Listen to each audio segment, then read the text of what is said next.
Hi, it's Sarah Dallal, and it's Monday. So I'm really, really happy to be here. Welcome to Turn Left. I'm joined by the amazing Curtis Daly. How are you? It's so strange. You were saying Monday, and I was like, "Is it Monday?" I was Yeah. like, "Is it not Wednesday?" That's really optimistic, isn't it? You know, when you're struggling when it's the first day of the week, and you're thinking, "Wait, are we halfway through? What Yeah. is going on? Is it the? I think it's like it feels like it's the end of the summer, going into the autumn. It's I actually don't quite know. scary. It's quite a scary time actually. And I'm marathon training at the moment and I've done my ankle and I'm just like, Oh, I wouldn't dare. no, I wouldn't dare. The only thing I run away from is landlords. Like, yeah. Whee! But yeah, I'm really, really excited to have you, Curtis. Well, I'm excited to be a guest. I love it when it's not often, but when it's this way around, when you're in the hosting chair, and I'm doing the guesting. I love it. Woo! I'm excited. Yeah, can't wait. Brilliant. So tonight's show, we've got four stories that we're going to get through. First one, Zack Polanski's hostile takeover panics the Green Party. Get the violins out for the rich. Zack Polanski schools the multimillionaire on Good Morning Britain. Sultana faces anti-Semitism smears. And the media twist Sultana's words to smear Corbyn again. And arrest them. People arrested for wearing plasticine action t-shirts. As ever, though, do remember to like the stream. And if you're not a subscriber, then hit that button and get sharing as well. Do make sure you comment so that we can react to those later in the show. But on to our first story. Is it really a hostile takeover to want a Green Party that actually feels alive? Is it hostile to want a party that fights like a movement rather than some middle management meeting? Well, a senior party member from the Greens stated that some opponents were upset by the way that Polanski, who joined the Greens only in 2017, took the party hierarchy by surprise in launching his leadership bid in May. It feels a bit like a hostile takeover of the party, they said. No one knew he was planning this, and suddenly there are all these new members who tend to feel very much from the left. They don't seem to be the only one who are showing skepticism over this. Ramsey and Chown seem to echo a somewhat similar sentiment when it comes to Zack's populist rhetoric. They have openly expressed skepticism at what they see as Polanski's polarizing and simplistic approach, arguing that his more overtly left leaning stance, he has said he could be open to working with the new party co led by Jeremy Corbyn and Zarah Sultana, are likely to put off more moderate voters. Is this really the time to be moderate, though? To be a fence sitter? To be impartial? I don't know about you, but I don't want that sort of politics. Data from YouGov suggests that Polanski isn't just a niche sensation. Amongst those considering voting Green, a majority 52%, say the party should act like a general left wing party focused on social justice. Exactly the type of pitch that Polanski is making. In short, many potential voters seem ready for a bolder Green message, and maybe Zack is showing real potential for that. Curtis, let me bring you in. I think many have already dubbed Polanski's surge, a hostile takeover. Do you think that that's a fair judgment to make, or is it just the establishment panicking at a grassroots uprising? Well, no, I don't think it's a sensible thing to say at all. It being a hostile takeover doesn't make any sense because, first of all, Zach Polanski is the current deputy leader of the Green Party. So he's in a position of power kind of anywhere within the Green movement. He's not like some sort of outsider that's sort of just come in. So that doesn't make any sense. Also, the campaign of Adrian Ramsey and Ellie Chowns, they're trying to say that we're more the sort of professional, electorally focused sort of wing of the party, the steady shit, the cautionary sort of side of the party. But you got to remember, Zach Polanski has been part of that leadership team which got them 4 seats, which got them 800 councillors, which got them the results that they've seen over the last couple of years, and especially over the last year. So it's really strange that it's not like... I mean, I do think there is an establishment within the Green Party, and I think people sort of turn their nose up at that. But there kind of is. It's not the same as the establishment when it comes to the Labour Party or the states, because the Green Party doesn't have any power when it comes to the states. But I think it's fair to say there is some kind of establishment within the Greens. And I think over the course of this campaign, you've seen certain figures coalesce around the sort of current leadership, which is, or 50% of the leadership, which is Adrian Ramsey. And there have been people behind the scenes not happy with Zach Polanski, which is strange. Now, it can't be a hostile takeover because it's a democratic election. That makes zero sense. You're putting yourself forward. You're making a pitch to say, I want to be the leader of the Green Party. This is what my vision is for the party. And members get to decide. This talk of hostile takeover really reminds me of the Labour Party. They really shouldn't be mimicking the Labour Party, but it does. It sounds like your establishment Labour MPs, your Blairite Labour MPs, and the way they spoke about Jeremy Corbyn and new members. They called it a takeover. I'm pretty sure they might even said it was a hostile takeover. Now, again, Jeremy Corbyn didn't take over the party. In fact, he was in the party for a very long time. He was an MP, or was a Labour MP for 40 years, in the party for 60 years. In fact, many people who were calling the left and Jeremy Corbyn entryists were in the Labour Party less time than Jeremy Corbyn, and many activists that came back to the party were old Labour voters. It was just a democratic election, and the Labour right was saying these things because they lost control, because the sort of Labour machine, the Labour apparatus, which was held by the right, which is once again held by the right, was throwing their toys out the pram when the membership decided, actually, we want the Labour Party to go in a different direction. And Jeremy Corbyn simply said, look, I'm going to throw my hat in the ring, and he won a democratic election. I'm seeing the exact same parallels within the Greens. It's not quite as bad, obviously. I mean, I don't think whoever these figures are, by the way, we don't have a name. Whoever these figures are not quite the same as the Labour right. I mean, I remember a while ago, Owens Jones telling me how some of these people, the Labour right, the Blairites, are soulless bastards because they were horrible people. I don't think these Green figures are like that, but it's absolutely a similar sort of feeling I'm getting.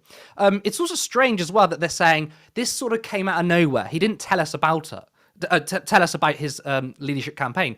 Should he really, though? Should he have to announce to, I don't know, the current leadership that he's going to be running for leader of the Green Party? Why should he? And also, if you want a democratic election, it feels like it's sort of a stitch up. If you were to go behind closed doors, tell quote unquote establishment figures within the Green Party and say, this is what I'm going to do, before you tell, I don't know, the rest of the membership. Maybe it's something that, I don't know, that's what politicians do. Maybe they expected Zack Polanski to turn around and say a week before he was going to announce his leadership, by the way, I'm running, just to give you a heads up. I don't really care, though. I mean, who cares? If that's what they expected, okay, fine. It doesn't really matter. At the end of the day, there is a leadership election happening, and the job of Adrian and Ellie Chowns is to put forth a vision which members can buy into. Now, we don't know. We don't have any internal polling data of who's winning. A lot of chatter are saying that Zack Polanski is way ahead.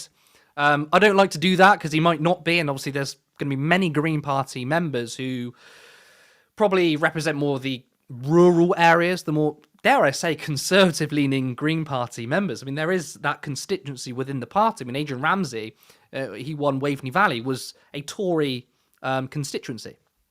But I do think that the injection of the membership is probably going to push Zack Polanski to the leadership role.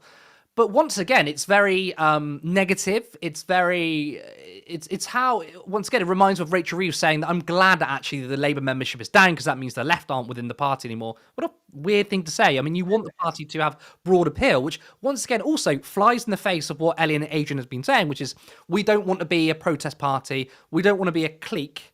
We want to expand and have broad appeal. Well, a good way of showing that is bringing in members, bringing in people who are willing to pay, volunteer for you, who otherwise wouldn't have joined the party. I mean, if anything, Zack Polanski has more broader appeal. He's more likely to peel off those who voted for Jeremy Corbyn or those thinking about this new Your Party. I don't think Ellie and Adrian really are going to convince these people. So all of this is very reminiscent of the Labour Party. It's not a hostile takeover. It's a democratic election. And I think that this is probably, they feel like they're losing control. And they feel like they're probably not going to win this one. And they're sort of panicking. Yeah, I completely agree with you. I think when you try to brandish something as a hostile takeover, you're attempting to reduce like the momentum that individual's probably garnered over time. Zack Polanski's done that on his own accord and has been able, like you said, he's got this broad appeal. And I think that's something that's really important, and it's something that he's quite open about speaking about, isn't he? Like he says he wants to adopt a more populist rhetoric. And he also says that he's open to working with anyone against the right, or particularly those from the left. But my question to you then is, like, because of his open willingness to work with those on the left, against the right, does that leave the Greens vulnerable to watering down their principles just to chase numbers? I don't think so. If anything, the sorts of people that Zack Polanski wants to attract might mean he has to be more radical. So the Green Party are a social democratic party with socialists in it.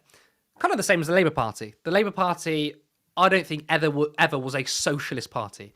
It was, as Leo Panich said, I believe it was Leo Panich who said, it's a party with socialists inside it.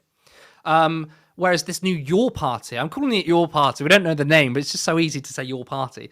This new party potentially could be a fully democratic, grassroots-led party, which means it could actually be a genuine socialist party, which would already make it more radical than the Green Party. Now, if Zack Polanski wants to peel off those voters, he's actually going to have to be more radical.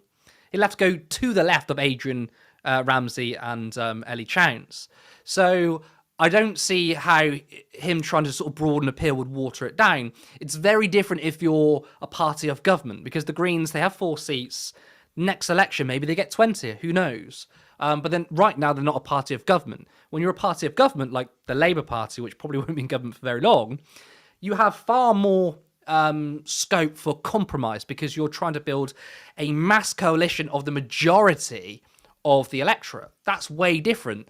When you're the Greens, you're just simply trying to capture the left. Now, I would say there's a good 20%, maybe 25% who subscribe, maybe more actually, who subscribe to the radical social democratic agenda. So the Greens don't need to water their policies down whatsoever. And I think, once again, if Zack Polanski wants to try and get these ex-Corbyn voters, or those who want to join this new party, he'd have to be more radical to try and keep them.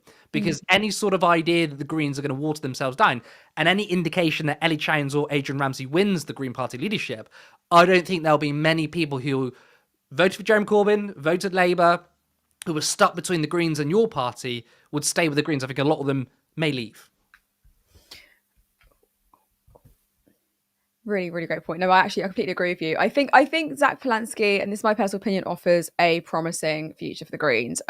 We've previously seen, I've criticised the Greens quite heavily in the sense that I think they needed a huge rebranding when it came to their approach. They were very much stuck in this, tree hugging, ASMR, politics, and now I do feel like it's got more grit. Again, my personal opinion, but really great analysis, Curtis. Thank you.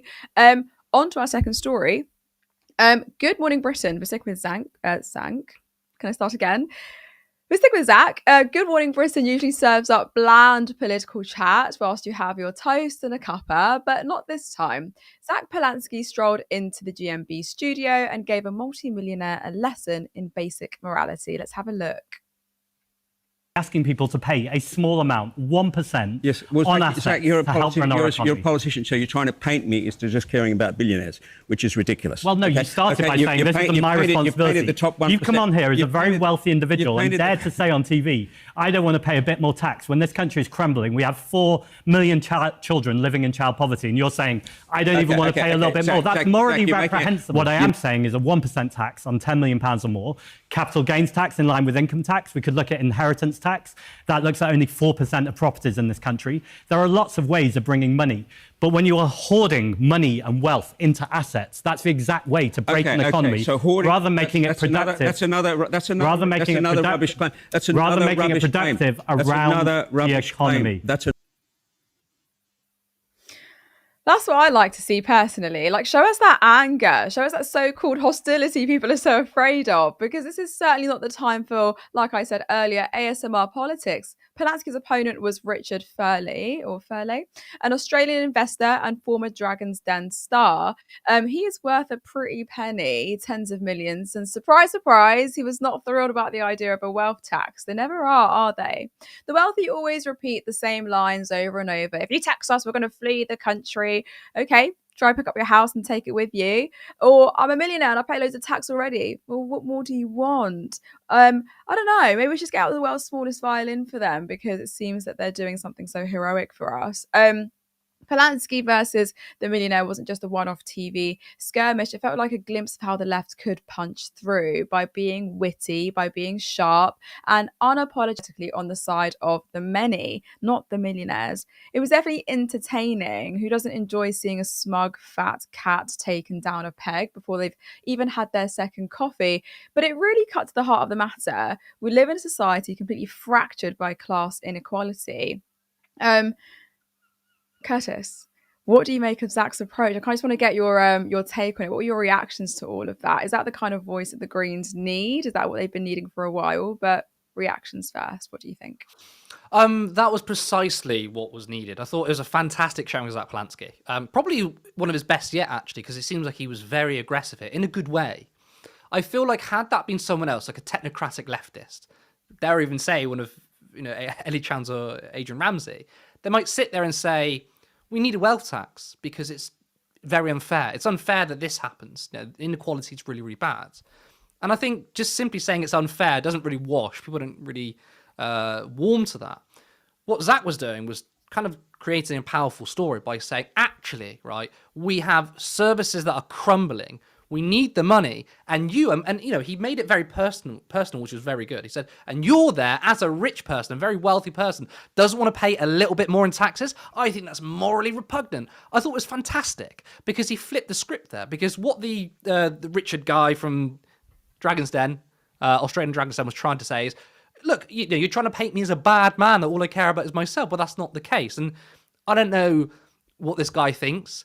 It doesn't really matter the way he feels. The basic Marxist analysis is you have two opposite classes, right? They're diametrically opposed to each other. You have the working class who want to improve their material conditions. They want to have a higher wage and work as little as possible, right? That's one end of the scale. The other end of the scale is the bourgeoisie, the corporate class, the owner class, the bosses, right? They want to spend as little, which is, i.e., pay as little wages as possible, but make their workers work as long as possible. So what you have there is two sections of society, two opposite classes clashing. Now, what we've had in the mainstream media for a very, very long time is what's good for rich people is good for the economy and good for society. And the BBC have done this by scrapping their Labour correspondent, is we've had this sort of way of looking at the economy and society through the lens of the rich, and that's the only way you can look at it. So when a rich person says something, that means he knows what he's talking about because he's rich, because he's a businessman. And when a rich businessman says, you can't tax us too much, that's bad for the economy, we're all supposed to accept it because, oh, this guy is obviously valuable, this guy knows what he's doing. But that's complete propaganda. In actuality, we're just listening to one side of the story. We're listening to the class who want to pay workers as little as possible so they can make their businesses far more profitable. And what we need is a counterbalance to say there is no necessarily right or wrong answer to the economy. There is, who does the economy work for? Now, Richard, you rich man, you say the economy works when we do this, but it works for you and your friends and your billionaire class mates, right? But it doesn't work for the ordinary working class person. So I'm here to tell you, you're not going to sit here as some kind of authority figure. You're not going to say that I'm wrong. I'm going to tell you bluntly, and everyone watching at home, that you are simply having that, or you have that position because you're on the opposite end of the class spectrum. You have that position because you want to enrich yourself and your friends at the behest of the rest of us. Now, that is a really good narrative. It's not a narrative no one's heard before, but I think we need to get back to basic Marxist foundations because everyone understands the class analysis. But through neoliberalism and this idea that actually we can only listen to the rich because they're the smart ones is patently wrong. Of course, for a long time, especially on right-wing media and GB News, they've pushed this idea, if you tax the rich, they're all going to leave. Funny enough, though, actually, it's recently come out that this group that pushed this idea are just sort of a think tank propaganda group, and they don't even use real figures, right? So we don't trust them. Not that I trust them anyway. But that doesn't even matter because we're not even talking about income, we're talking about wealth. So if a handful of multimillionaires want to leave the country, so fucking what? Let them leave. That doesn't make a difference. In fact, if these people leave, that's less strain on the public services. There might be less tax receipts, but there's also less people in public services, right? It's economies at scale. They grow and shrink, depending on how many people are here, right? What matters, though, is the assets and the wealth hoarding. And that's exactly what Zack said, by the way, because he's talking about inequality in the correct way. I'm not opposed to increasing income taxes, by the way, but Zack is speaking about the heart of the issue, which is hoarding of assets. And that's what he mentioned in that clip there. The problem is we have the very wealthy in society who hoard all the assets and they use that assets to generate passive income. So these people are getting richer off of assets that they cannot take with them. They cannot take property with them and land with them. So we can tax them until they pipsqueak and they can do nothing about it. You tied in quite nicely with my next question, because how do we actually respond to people like that? They always do these empty threats about, but like, I'm going to leave, capital flight, like, you need me. They posit themselves as these people that we actually cannot live without. Like, you need me, and if I leave, your country's fucked and you're going to be fucked as a result. So like, how do we properly respond to people like that? Because I have these conversations all the time with people who aren't even millionaires that say, but the wealthy are really, really contributing to our society. They're contributing to our economy. And if it wasn't for them, we wouldn't have these jobs. So how do we actually get people to be convinced that capital flight is just a myth, that we shouldn't be? It's frustrating, isn't it, when you see people who are earning 30, 40 grand, who got their lovely Audi TT on finance, and they're saying, oh, you want to raise taxes on the billionaires? Like, yeah, that doesn't include you, mate. If you're earning less than 80 grand, you're already in the bottom 95%, right? Don't worry, your taxes aren't going up. You don't need to simp for your billionaire friends who don't know who you are and they want you dead, right? They don't care about you. So to tackle it is basically what Zack is doing, and what Gary Stevenson is doing is building a story. So the first thing to say is, when people try and say what's good for the rich is good for society, i.e., they're the job creators, they're the wealth creators, the first thing you need to say is it's lies and bullshit. And of course, you might get people who would turn their heads at you and say, well, I don't believe you, but you need to keep on pushing, because it is a lie.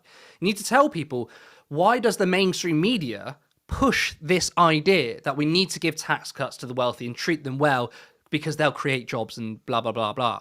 Why are we told that? It's because the media is owned by corporations and millionaires, the same people that don't want to be taxed more.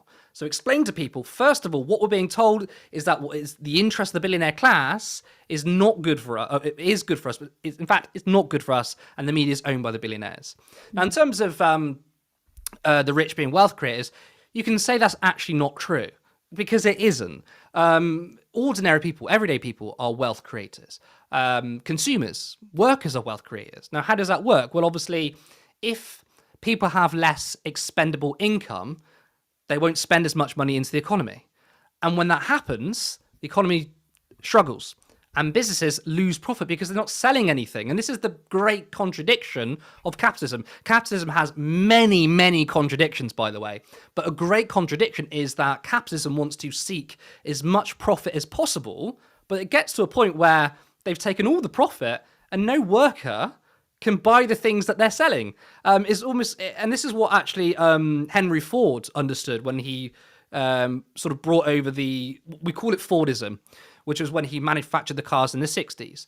And by the way, he didn't treat his workers well. This isn't, making him look good. But what he did understand was, if my workers can't buy the cars they're selling, who else are going to buy them? So at least he did pay them a bit better than other people were doing that, because he understood that, right? He understood that.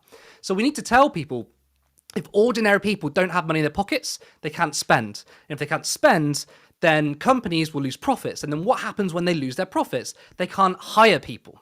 So what you need is a far more equitable society. You need to redistribute wealth so people can meaningfully contribute into the economy. The situation we have now is where most people are spending all of their wages on rents, bills, food, mortgages. That doesn't seem like a very good market in a capitalist system. To the capitalist defenders, by the way, is this the kind of capitalism you want? Don't you want people spending things on, I don't know, cars and sofas and luxury goods? So it's actually very good, ironically, for the capitalist system that we have far better redistributive policies, so people could spend more money, not just things that they need, but things that they want. Small businesses can grow, medium-sized businesses can grow, and more jobs are created. No, really well said. I completely agree with you. And someone like Richard, it makes it even worse that he's someone that is in that space, because the concept of Dragon's Den in and of itself as a show is something that's bothered me for the longest time. Like this whole idea that working people who just want to make a living go to these incredibly wealthy people and say, can you kind of drive up my business and create more wealth for me? Like it's almost like this, these small business owners asking for a crumb of their wealth, and it's like this massive Shark Tank that I just don't agree with. Yeah, I mean, unfortunately, that's the way our system is at the moment. Largely, people who want to start up a business, they have to go to private banks or they have to go to investors. And by the way, private investment isn't a bad thing, but I would like to see more public investment. And one thing that I really, really admired from the Jeremy Corbyn manifestos was the National Investment Bank. And a National Investment Bank owned by the government, and it gave out really, really cheap loans to people who wanted to invest, small or medium-sized businesses. And that meant when you owed it to the government, it was not like you're paying some sort of dodgy shark. What do they call them? Loan sharks or whatever. Yeah, loan sharks. And you haven't got sort of people who want to create huge margins so they can make money off of them lending you money. If it was off the government, it's a little bit easier. I would like to see almost 0% interest loans from a national investment bank. But that was a really good policy, which is so ironic because you get a lot of people who say that Jeremy Corbyn is this radical communist, he doesn't understand business. And yet here with John McDonnell created a very pro-business manifesto. So much so that they went to the City of London, and you would have thought the City of London would have been quite hostile, and corners of the City of London were very hostile to Jeremy Corbyn and John McDonnell, but some were listening. Even in 2019, the Financial Times, many economists wrote a letter saying, we think that actually the Labour Party deserves a government under Jeremy Corbyn and John McDonnell, because what they did say was, we're going to raise your taxes, by the way, on the very richest. However, you're going to get investment and you're going to get, what's the word I think of? Sustainability. You're going to get, for example, your taxes are going to go to public services, and we're going to spend more on public services. We're going to make the public realm far better. And by the way, you can use it too. I mean, if you're a wealthy person who lives in London, you're still going to use public transport. So people wanted that. And I think some people in the City of London understood that. So a national investment bank would be fantastic, where we didn't just rely on private investment. Again, I'm not saying it's all bad, but some public investment would have been very good too, because the state is actually very good at boosting the private sector. Neoliberals seem to think that actually you need the private sector to take over everything. They think the state is bad. They want to privatize everything, but actually, no, having a strong state is very good for a private sector. No, absolutely. Really, really great point. I'm also conscious of time, but I just want to say one more thing based on that point, because it's really, really important. I genuinely think neoliberalism tied up with these multimillionaires that go into TV are genuinely both parasites in our society, because if we have these neoliberal ideas that are trying to drive this misconception and this myth that that we need to kind of like basically that we need to depend on the incredibly rich to make our economy flourish, then I think we're selling ourselves very, very short. So yeah, really great point. Thank you, Curtis. So on to our third story. I know that YouTube's acting up a little bit, and someone said I might look like I'm streaming from a Nokia. I think it's because the software, but I am connected to my Ethernet, reassuringly enough. So hopefully it will sort itself out. On to our next story though. The latest smear doing the rounds is that Zarah Sultana has turned on Jeremy Corbyn. That's a story that's being pushed by Dominic Penner of The Telegraph, who tweeted this. Your party co-leader, Zarah Sultana, has claimed that Jeremy Corbyn capitulated on anti-Semitism when he was leader of the Labour Party. Sultana said Corbyn capitulated on anti-Semitism. Interesting that. Well, shall we have a look at what she actually said? She said, I think we're in a very different political moment. We have had to build on the strengths of Corbynism, its energy, mass appeal, and bold policy platform. And we also have to recognise its limitations. He capitulated the IHRA definition of anti-Semitism, which famously equates it with anti-Zionism, and which even its lead author, Kenneth Stern, has now publicly criticised. It triangulated on Brexit, which alienated huge numbers of voters. It abandoned mandatory reselection of MPs for the trigger ballot, compromise, keeping many of the party's undemocratic structures in place. It didn't make a real effort to channel its mass membership into the Labour movement or tenants' unions, which would have enriched the party's social base. When it came under attack from the state and the media, it should have fought back, recognising that these are our class enemies. But instead, it was frightened and far too conciliatory. This was a serious mistake. If we're contesting state power, we're going to face a major backlash, and we need to have the institutional resilience to withstand it. You cannot give these people an inch. That was with her interview with the New Left Review. But of course, in classic Telegraph fashion, they spun it into a soap opera of utter betrayal, because God forbid we have a nuanced conversation about how anti-Semitism allegations were weaponized to break the left. We know as well that the smear campaign against Corbyn was one of the most vicious in modern British politics. Between the years of 2015 and 2019, thousands of articles tied his name to anti-Semitism. Yet, the data internally showed that fewer than 1% of members had any complaints at all, a fact confirmed even by the Equality and Human Rights Commission's own investigation. Now, none of us should be or are surprised that some have already come out and accused either Zarah or the left as being anti-Semites once again. This is what Paul Mason had to say. I called it the fiasco party, and I was right. Sultana's trying to ditch any commitment to the IHRA definition of anti-Semitism. Why? Because she would have had to expel large numbers of her supporters. Mason here is just alluding to the idea that her supporters are anti-Semitic. It does get incredibly worse. This is what so-called journalist Oliver Cam wrote. Miss Sultana is evasive. She's an anti-Semite. Nothing new, eh? Yet Sultana is responding in the way many should have done all those years back, by giving approximately 0 fucks.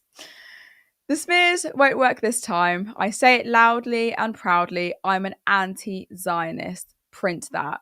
God, she fucking kills it every time. Oh, that's what we need. And on the IHRA definition, Kenneth Stern, the guy who helped draft it, had said himself it was never meant to be used as a legal code or a weapon against political speech. He's warned repeatedly it chills debate on Israel-Palestine, silencing Jewish and Palestinian voices alike. So when Sultana says we shouldn't have capitulated, she's actually defending the principle of free debate, something the left should be leading on, not running from. So let's drop the melodrama. Dom, Zarah Sultana isn't turning on Corbyn. She's not an anti-Semite. She's defending him and defending the right to speak out against apartheid without being smeared as a racist. The only people desperate to frame this otherwise are the same ones who spent 5 years trying to crush Corbyn in the first place. Oh, Curtis, I bet you've got so much you want to say on this. This smear campaign surely isn't going to work this time, is it? Oh, no, of course not. And Zarah Sultana said that herself in a tweet. It's not going to work. I mean, I was half expecting for the Board of Deputies to come out with a statement and say, Zarah Sultana is downplaying anti-Semitism again. First of all, let's go through the facts. I mean, she didn't say that Jeremy Corbyn capitulated on anti-Semitism. She said that he capitulated on the IHRA definitions of anti-Semitism. These are two different things. Now, in one of the definitions where there was sort of a back and forth and, they couldn't get an agreement on, which was that Israel is a racist endeavor. Now, of course, that definitely did not go through. There were many Zionists and pro-Israel people within the party who said, we cannot do that. That's, essentially saying that's very anti-Semitic. And the Labour Party bent over backwards for the feelings of Israel, but it completely ignored that there were Palestinian people who were inside the Labour Party. And there were Palestinian people who felt truly that Israel is a racist endeavor. And I happen to agree with that. I think Israel is a racist endeavor because it's trying to be, and sort of is already, an ethno-state. It's an ethno-state that's trying to colonize the entirety of the West Bank and Gaza. It wants to take over it all and wipe out Palestinians off the face of the earth. If that isn't a racist endeavor, I don't know what is. But even if you disagree with that, it's a huge issue with free speech, right? We should have robust democratic arguments and debates within political parties, especially one that swelled to the size of 600,000 members. So if you feel uncomfortable that people were saying that Israel was a racist endeavor, then just feel uncomfortable. But don't silence Palestinians who have obviously got family members who have been slaughtered. And this predates the 7th of October, and of course that still happened. It's just accelerated and got worse now. They have family members over there. And yet we were silencing these Palestinian people by saying, we couldn't say that Israel was a racist endeavor. There was a whole hoo-ha with the IHRA. Now, I get why Jeremy Corbyn sort of capitulated, because at the end of the day, this was at a time when it was an insurgent campaign, and we were talking about hostile takeovers earlier, right? It wasn't a hostile takeover, it was a democratic election. But obviously people understand that Jeremy Corbyn and the membership didn't have control of the Labour machine. You know, the Labour Party was owned and bought by the establishment, but very briefly between 2015 and 2019, there was kind of sparks of actually it was a member-led party. Not completely, but, you know, a little bit. So they were an insurgency campaign. And with an insurgency campaign fighting against the machine, you've got the machine fighting back against you every single day. And you have people like Margaret Hodge, for example, undermining the party. And of course, every single day there were splits, public splits and fights. It looked bad for the public. And Jeremy Corbyn and those around him wanted to sort of sweep it under the rug. So I do understand why he just said, look, we're going to adopt the IHRA in full, even though it was wrong to do. You know, hindsight is a wonderful thing. But at the time, we were gearing up for an election, and there was an election in 2017, which, by the way, Jeremy Corbyn got 40% of the vote. Just imagine what would have happened if everyone got behind Jeremy Corbyn. Maybe it was a majority. I mean, there was a poll a week later in the 2017 election, which showed Labour on course for a very small majority. So who knows? But, you know, we can't always dwell on the past. But that was that. So I kind of understand why he sort of capitulated there. This time it's different, and there are many different things. One, obviously, since the 7th of October, the anti-Semitism smears have almost dissipated because people now, ordinary people, right, who don't really follow these sorts of things every single day, now understand that if you have the smallest amount of criticism for Israel, you get labelled anti-Semite. Like, people who weren't politically involved before, wouldn't consider themselves left-wing, are like, oh, I'm not sure if Israel should be, you know, cutting off water and electricity. That seems like that might be illegal. And then you get lumped as an anti-Semite. So since the 7th of October, a lot of the smears just do not work anymore. Secondly, there is a real opportunity here with this new party that isn't burdened by the Labour Party with the undemocratic levers within inside the party, and also the very undemocratic or anti-democratic people within the party, like the Blairites and the Starmerites and the Morgan McSweeneys, who hate democracy, hate anything left-wing, pretty much hate everything. They're soulless people, right? They're not in this new party. So it is absolutely essential that no one bows down to the anti-Semitism smears, the bad faith actors who want to weaponize a real issue, something that still exists in today's society, to weaponize Jewish people's feelings and fears to smear a political opponent, which is disgusting. And this channel, you know, is always called out from his very first video 4.5 years ago. We called out the anti-Semitism smears. I'm very proud of that. And it doesn't have that issue potentially in this new party. So I think it's very encouraging to see Zarah Sultana say, I'm not falling for this shit anymore. And secondly, as we've seen historically, capitulating isn't a very good strategy. Now, the idea to capitulate, and obviously I was talking about Jeremy Corbyn there, doing it when he was Lotto, leader of the opposition, was that we'll just sweep it under the carpet and they'll shut the fuck up about it. But that implies that those on the other side are reasonable. That actually, they've got these specific concerns, and if you agree with them, they'll shut up. But they're not reasonable people. They're going to push, and then push. So when Jeremy Corbyn adopts the IHRA definitions in full, even though they were wrong, the detractors didn't say, okay, thank you, Jeremy, now we're going to get behind you. No, they found something else to smear Jeremy Corbyn with. You know, the people were saying, oh my God, he pronounced Epstein. He must hate Jewish people. Like, we had these examples. So these people are crazy. So, capitulation doesn't work because you're capitulating to people who would never ever will back down. And secondly, it makes you look weak and it makes you look wrong. I think what we've learned now is saying sorry in politics, saying sorry in politics is very, very bad, right? This is something the right wing do very well. And I'm not saying we emulate the right wing in terms of them just constantly lying and being just soulless bastards, but they never apologize. When Trump says something that was patently incorrect and you know he's fucked up, he will not apologize. Because when you say sorry, you kind of put the ball in the court of the accuser by saying, okay, I accept your framing, I accept your rules. Fuck that shit. don't do it, because these people aren't reasonable people. So if someone accuses you of being anti-Semitic, don't say, oh, maybe I was wrong here. Fuck that. Just say, we're not falling for it anymore. We're not going to allow you to fool the public anymore. You people don't care about anti-Semitism. In fact, Zionists, a lot of Zionists are the biggest anti-Semites I fucking know, right? They're doing it for just to smear your political opponents, and it's wrong. And Zarah Sultana is doing something which is absolutely 100% correct. Do not back down. And not only that, but call out the SMEARS. Call out the weaponization and say, look at these people. These people do not care about anti-Semitism. If they did, they would actually speak to Jewish communities, not just Israel groups, right? There are many, the Jewish Voice for Labour, for example, an anti-Zionist group. They don't listen to them. They're the wrong sort of Jew in their eyes. So there's a lot of anti-Semitism within Zionism, which, once again, the Zionists and the pro-Israel people do not give a shit about. So the left need to do that. We need to never capitulate, don't back down, don't say sorry, and then call out the weaponizers.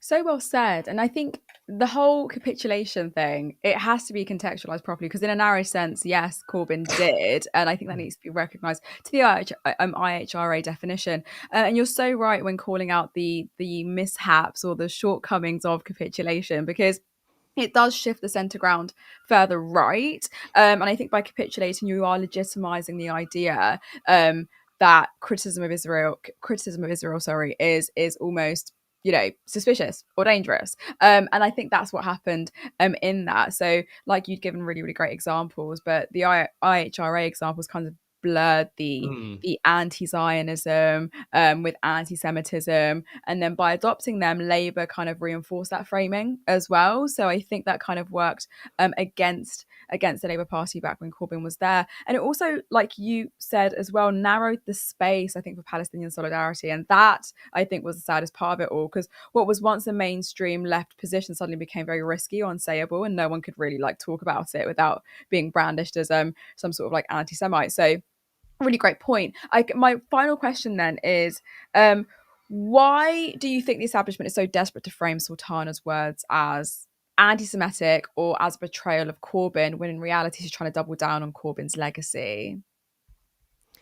Well, there are those within the mainstream media who have obviously always been opposed to people like Jeremy Corbyn and Zarah Sultana and the left-wing political project, right?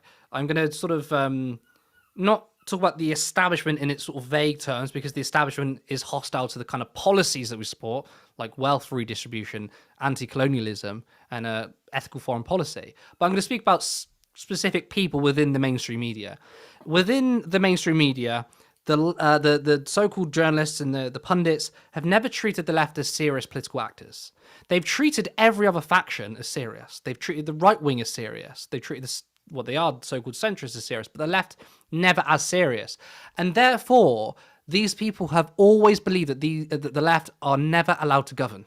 They believe that the type of politics we have, they should never be able to be in positions of power. So any chance they can make a dig, whether it is pretending that Zarah Sultana is having a go at Jeremy Corbyn when she wasn't, they're going to point that out. So it's the lack of intellectual curiosity within those in the mainstream media. Of course, not like 90% of those went to private school. These are out of touch, privileged people who do not want to see a mass working class rising. They don't want to see the emancipation of the working class.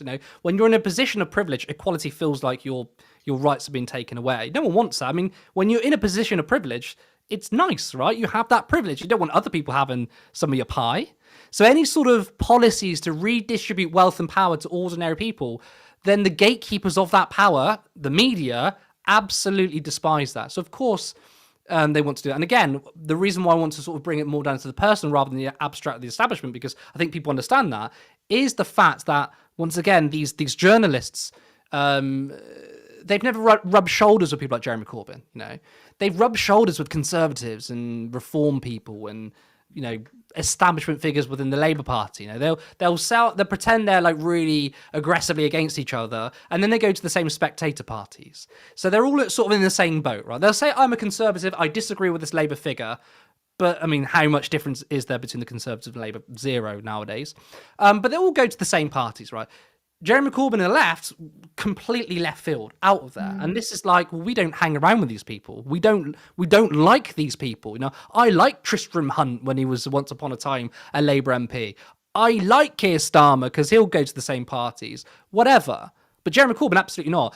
Finally, as well, there's a deep hatred for Corbyn in his politics, specifically against Corbyn, is because when he ran for leader, he held a big fat mirror up to these people. He showed people for who they were, and they did not like what they saw. So I think a lot of people hold a big grudge against Jeremy Corbyn simply for just offering a different kind of politics. But these corporate journalists and pundits were made to, once in their lives, feel uncomfortable because Jeremy Corbyn existed and said, we can do things a different way. No, really great point. So I get really lost in this conversation. I'm like, I have more questions, but I'm conscious of time. But really well said, Curtis. Thank you. Just a reminder, if you're enjoying the stream, then please like and subscribe. Just to remind viewers that we have 5 volunteers who do not get paid for this work, but one day we would love for this to be our full-time job. So if you can, then consider becoming a supporter by going to turnleftmedia.co.uk/support, and there you can become a monthly patron, or there's another link for a one-off donation. And of course, you can become a YouTube member for just 99 pence. But like I always say, don't put yourself out. A share and a like and a comment still goes a long way, and we've built an amazing community base regardless. But yeah, every little helps. So on to our final story.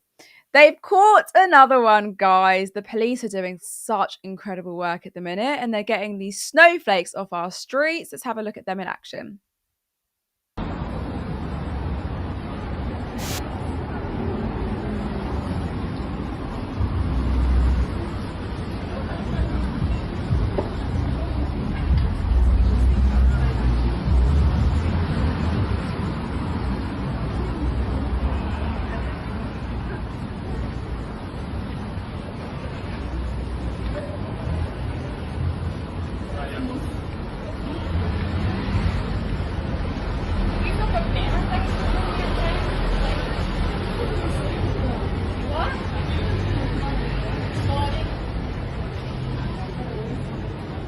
Taking advice, so it's fine.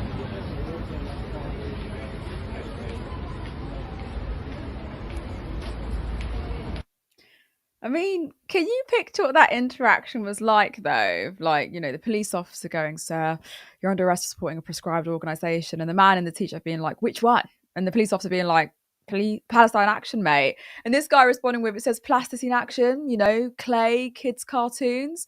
And then he says, like, what am I supposed to do about it? Police officer's like, "Tell it's the judge, mate. We know your type." So yeah, it's a bit weird. Like, I'm being sarcastic about this because the situation's beyond parody, but the consequences are deadly serious, because when the law treats peaceful citizens as criminals and treats basic freedoms as threats, we have to ask, has Britain completely lost the plot? Or is this exactly the plot? A slide into authoritarian regimes, authoritarian capitalism, where dissent is throttled so the rich and powerful can sleep easier at night. I just want you guys to really think about this, though. If a Plasticine Action t-shirt can spark this level of police response, it's definitely not the shirt that's dangerous, is it? It's what it reveals about those in power. Curtis, I was laughing at this earlier. It's not funny, but it's so funny. But if I don't laugh, I'll cry. What do you make of this? Like, what are your reactions to this? What is this over-the-top response to peaceful protest, even satirical protest? Tell us about the nature of state power and repression in Britain today. Yeah, so obviously what's happened there is I think a police officer probably thought this person was wearing a Palestine Action t-shirt, went over, because it looks like it, right? Because obviously the joke is that it says Plasticine Action, right? Very funny joke. And the officer went over and saw it wasn't that. Now, that should be the end of it. Oh, sorry, you're not wearing that. Oh, you're wearing a jokey t-shirt, but whatever. But this is how bad the prescription of Palestine Action is. And I find it so disgraceful that Stella Creasy went on her Instagram recently to defend her prescription. She said, "Oh, okay, I understand. It's messy, and no one wants to see people locked up on the weekend for holding placards." No, we don't. So why did you vote for it? Wild stuff. So that's her defending. Apparently, you know, her defense. It wasn't a very good defense. But this is the thing. Even if you're someone who absolutely disagrees with Palestine Action, doesn't like their methods, doesn't even care about the cause, right? The reason why authoritarianism should be a concern, no matter who it goes for, is it goes for all of us at the end of the day. You wish that the right wing would speak up about it because they're all for freedom of speech. Yet when we had the crime and policing bill come out and people were protesting against the crime bill who were getting arrested for it just for protesting, the right said nothing. They just sort of smeared them anyway. And now we're seeing it now where people aren't even wearing Palestine Action t-shirts, just something that looks like it, and they could be thrown in jail. This is an extremely authoritarian move, an extremely authoritarian government. It is scary, worrying, and it by the way, it only sort of bolsters the right wing, who I think have the wrong analysis on society, who say the problem is immigration. That's sort of their main thrust of their political agenda. But they are saying stuff like, this is communist Britain where you can't say anything. Of course, we're not in communist Britain, but like, it is true. Increasingly, we can't say very much. Now, of course, once again, the right wing do not give a shit about what you can and can't say unless it affects them. But it does bolster that argument, doesn't it? When they're the ones who are platforming the TV, saying that, Keir Starmer's authoritarian, then he does something and his government does something extremely authoritarian. He's literally handing the keys to reform. He's handed the keys to reform in many ways, but just like this. It is absolutely wild to me where, I was on Navarra the other day and we were talking about shoplifting is on the rise, right? And supermarkets are looking at paying people £1 per go to snitch on someone stealing from a supermarket. Part of the reason is because police officers don't bother to turn up because, one, then they're going to catch them, and two, they think it's a waste of policing resources. Yet they want to spend money on policing for, I don't know, going to a rally on the weekend and arresting 500 people for holding a placard. And now it seems not even a Palestine Action t-shirt or sign, but a t-shirt that says Plasticine Action. This is absolutely insane.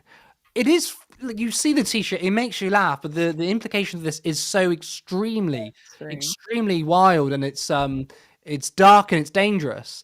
And it's only going to get worse. I mean, actually, ironically, we saw it beforehand. It was taken less seriously, I suppose, under the Conservatives when people were protesting the monarch. And we had people holding up blank signs and they were getting arrested. So this is not something new, but it's been accelerated. And we are not stopping in our tracks. It's only going to get worse. The Online Safety Act, for example, which isn't about safety, it's about censorship. It's about data collection for private corporations. We've got mass arrests for people doing non-violent protests. And given that we have, our technology is getting far more advanced, we're becoming far more of a police state. It's not that we weren't before, we absolutely are, but that is where we're headed. But guess what? That is exactly what the Labour Party love. Right, the Labour Party love this kind of stuff. Blairites love this stuff. It started with the ID cards. They're obsessed with ID cards, right? It's part of their authoritarian nature, and that's one thing that carries through the Blair years, and it's definitely carried through into Keir Starmer, is the authoritarian streak within the Labour Party, and it's very apparent now. Very, very heavy-handed tactics. Scary times. Plasticine Action, who would have thought? But thank you so much, Curtis. I think it would be a great time to bring our producer in for comments. Hello. Superb. I remembered to unmute this time. Yes. I've done a couple of times recently. I've come in without unmuting. I'm going to assume that everybody can hear me. If people can't hear me, I assume they'll tell us in the chat. If there's just this weird silence where you and Curtis are looking in different directions and nothing's happening. Yeah. Okay, so let's go through some comments that I've been marking out. I think there has been some issues with YouTube, by the way. Yeah, massive issues with YouTube. Though, and also, me being incredibly blurry. On Friday, I wasn't so blurry, but now no one can see me. So, the impression that I got from the chat, funnily enough, people like Vegan Barnsley were kindly telling us that YouTube has been awful this evening. Apparently, Navarro are having trouble as well. And Spectrebean Farmer said that it's been buffering. We are sort of looking at why that might be and why Sarah's camera might be more blurry. Basically, there's a setting that we've got turned on and we were just experimenting with it, and it seems like the setting overall makes the stream more buffery and things like that. So there are things we're doing at our end. I just want to reassure you guys that that is the case. We're doing things our end to try and reduce the chances of that being an issue. But with that said, we usually deal with the monetary side first. So Joseph George was kind enough to donate $5 Thank and you. say, as a Thank Yank, you. as a Yank reminds me of the DNC shenanigans. I'm so glad it does, because I often look at American politics and think along the same lines. Border Prince donating £5 simply says, "Go Zach." Love that. And Les Watts gifted 5 turn left memberships. Thank you, thank you, Les. Sorry, I called you Watts for some reason. And Tic Tac Music donated £2 and says, "Sarah's amazing sales skills made me super chat." Thank you. That's what we like to hear. And then the good globalist gifted 5 turn left you. memberships. Really appreciate it. And Michael gifted a turn left membership. If you two can keep an eye on the chat and just see if anybody else gifts any memberships or anything while we're doing the comment section, that would be wonderful. So on to the regular comments. Tic Tac Music said in relation to the Greens, and people got mad at me when I said the Greens is not a left project. Now, what do you guys think of this as a response? Because I think the Greens effectively, if assuming the rumors are true and Zack Polanski is pulling ahead, I would say that might very rapidly go to not being the case, and it might end up, the same way that Labour in 2015 was not a left project, but in 2016 it was. I think that we could see a similar dynamic with the Greens here, right? Yeah, probably. I think with Zack's willingness as well, because we'd said this earlier, Zack's willingness to kind of, I think he wants a left coalition, to collaborate with those on the left could be a promising future. But the Greens in and of itself was never a party that was founded as a socialist party. I don't think they ever tried to posit themselves as that. They grew out of this whole need for environmentalism, ecology, let's go hug the trees, type thing. And I think that's why it's been hard for them to kind of get out of that stereotype, that misconception. I think if I was to brandish the Greens as anything, I don't think they've ever been left. I think they've just been quite forward thinking, and I think that's what I would certainly aren't sounds right. like a Lib Dem ad. That's not right. We're forward. That's how I used to. I mean, I've lived in a green constituency pretty much my whole life. So and that's the kind of way it's been the case like that. When Caroline Lucas kind of shifted it slightly, and then it became a little bit more left leaning, where she was I'm all about public ownership and wealth taxes and anti-austerity, and I was like, okay, cool. But then especially under Corbyn, I felt like the Greens campaigned almost like a Labour plus, similar policies on social justice, but with more radical climate commitments. So I don't know. They've been an interesting party, but I think with Zack's existence, it could shift. Well, I mean, I think the Greens are a left project. They're just not a socialist project. They're not a socialist project. Two different things. To say that it wouldn't be left wing under Ellie and Adrian, I would disagree, because the policies, and this is what Zack Polanski said when they had their debates. He said, we're not debating policy because we agree on that. So you couldn't say that nationalisation of public services, wealth tax, increased spending. I mean, the manifesto of 2024 promised to spend way more than the Labour manifestos of 17 and 19. So even under Ellie and Adrian, it would be a left-wing party. It wouldn't be a radical left party, and it certainly wouldn't be a socialist party, but it would be a social democratic centre-left project. So I would say it's a left project, but I suppose maybe project's the wrong word, because with a project, it's a broader thing. You want a socialist project, whereas it's less electoralism. Sorry. No, sorry. That's me. I'm just ad-libbing and making really weird faces because I want to make sure that I don't forget what I was going to say. But I've been always quite critical of the Greens, and I think that sometimes they do venture into this liberal, let's be cautious about the things that we say. Let's try and avoid populism, and they try to position themselves as quite a safe, progressive nice alternative to Labour, and that's why I've always deemed them as quite soft. Like, you're probably right that they are a left project, but I think they can be quite liberal sometimes, and I don't like that about them.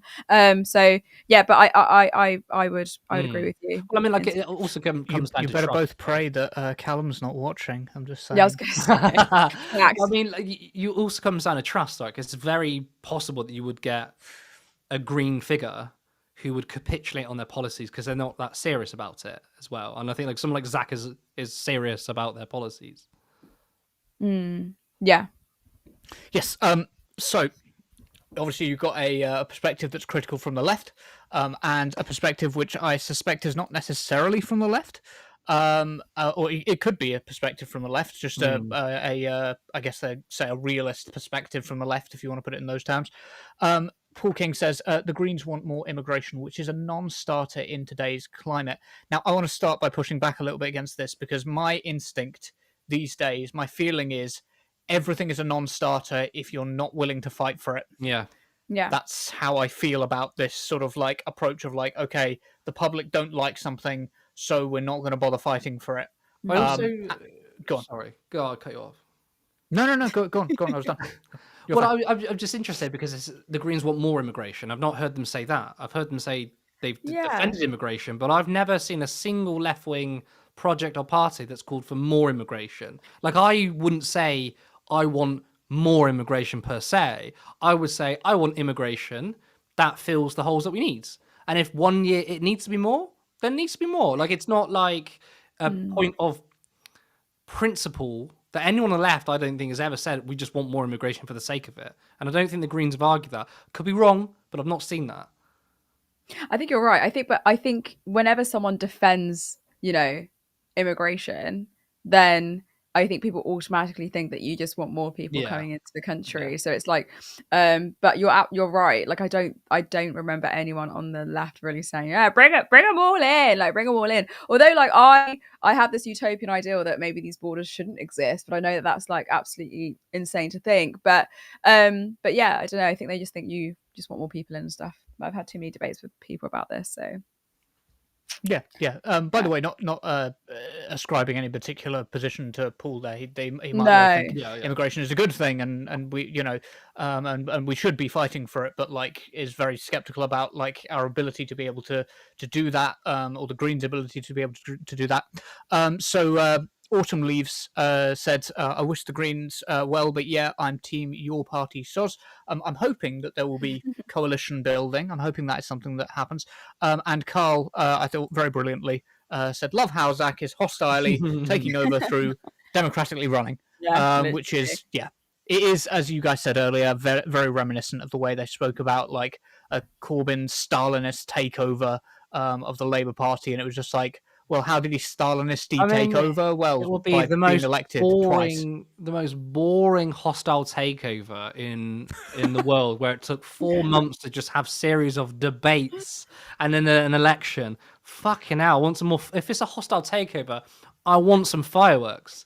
So that will be the most boring hostile takeover. Trust me. But that means we must be warmongers with the way that we talk. Like, oh, it's fucking bullshit, this, that, and the other. Like, so I don't see it as hostile at all. Yes, and people like Zack's spice, Zack's hostility, right? JK in the comments saying these guys usually get an easy ride from the Greens, referring to the Millionaire. Yeah, good on you, Zack, for actually taking the fight to them, is what JK is saying there. 100% agree. And Carl said along the same lines, we usually see this kind of aggression towards poor/working people. Really good point, Carl. Really well said. When it comes to talking about the wealthy, all of a sudden it can't be done, or it's just accepted as an unfortunate reality of the system. Really well put, Carl. I don't know if you guys want to respond to that. I'm just in full agreement with it. No, I completely agree. I don't think I can fault that. Yeah, it's kind of like very similar to when politicians say we need to make the difficult decisions, and the difficult decisions are always, we're going to cut benefits, but it's never, we're going to make the difficult decision of making the wealthy pay their fair share.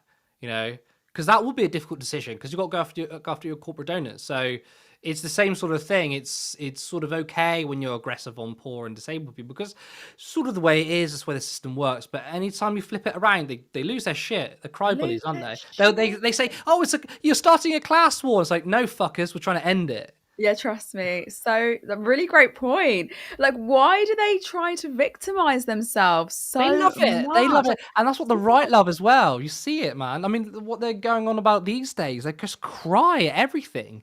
Yeah. Oh, you want to tax me more? Oh, no, I don't want to pay more money into the system. Even just on Like, culture and stuff. They're like, oh my God, we can't be British in our own country anymore. It's like, fuck off. You're chatting shit.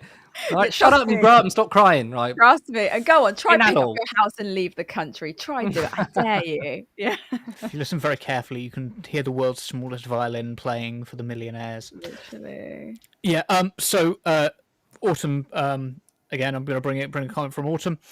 Speaking of aggression and Zara's push back against the anti-Semitism smears. Fighting the smears, smears of anti-Semitism, and also the smears about the saying that she was attacking Jeremy Corbyn. So glad Zara has thrown off the Labour shackles so she can say this stuff, and that's what people want. People don't want nice milquetoast centrism. People want some fire in their politics, and they should want fire in their politics. And of course, part of our job as a media group is to be available on different platforms so that we can bring this spice to different platforms, and that's why it's so important and it's so noteworthy that there were a couple of people in the Twitch chat, and somebody said in the Twitch chat, "Hello, other person in chat." We've got more than one. It was always we that have more than person. one. And the other person commented a rather brilliant comment that I thought I'd bring in during the last bit about plasticine action. I was just thinking it would be great for the Yvette Cooper group to do something to get prescribed. Yet I wouldn't want to hold a placard saying I support Yvette Cooper. That's jokes. I still love that, by the way, though. The fact that this new group call themselves Yvette Cooper is a stroke of genius. So funny. So much respect. It is. It's so good. And that is the end of the comments section. Brilliant. Thank you so much, Cog. Thank you. Great comments as well from you guys. I say this every time, but I feel like we've got such a great community, so it's just so wonderful. So wonderful. Right. Curtis, thank you for guesting with me. You've been absolutely bloody brilliant. Honestly, your analysis, top tier. It's a pleasure. Absolute pleasure. But I don't know. I think you're hosting Friday, I believe, right? So I'm guessing with you. No choice in the matter. Wednesday and Friday, I believe. Oh, Subject to change, though. I usually don't say out on camera because just in case there's some changes. You're actually so right. I mean, I'm wedded to it now. I have to do it. Contract. Facts. No, but thank you so much, Curtis, and thank you to all of you for joining and commenting and liking and telling. Who was it? I think it was Michael that said that I'm the most timely one out of the team. You're absolutely right. I really am. So thank you so much for noticing that. But that is all we have time for. Thank you to our viewers who tuned in, and of course, thank you to Curtis who joined me tonight in his incredible analysis. Remember to like the stream. And if you're not a subscriber, then hit that button. If you want to see us grow, then you can head over to turnleftmedia.co.uk/support. There is a link to our Patreon where you can support us monthly or follow the other link to give us a one-time contribution. Alternatively, you can become a YouTube member for just 99 pence.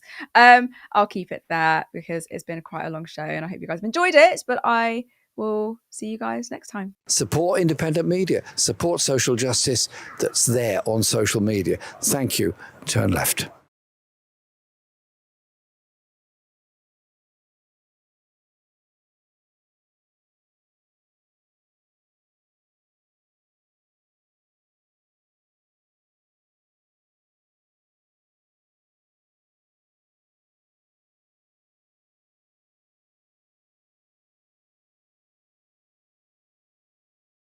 Support independent media. Support social